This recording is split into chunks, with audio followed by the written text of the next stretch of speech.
One block hangs over a massless pulley, while the other block is being pulled to the left with a force of 90 newtons. And they're asking us to find the tension in the rope.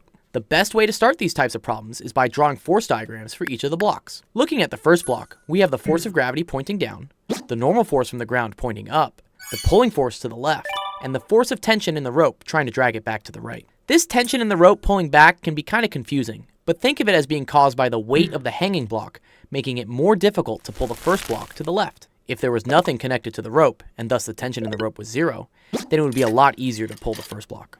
Now looking at the hanging block, we have the force of gravity pulling it down, and the tension in the rope pulling it up. Note that there is no normal force here, since the hanging block is in the air and not resting on any surface. The next step is to write out Newton's second law for the sum of the forces in each direction. However, before we do this, it's a good idea to come up with some rules for which way is positive and which way is negative. This is what they call a sign convention.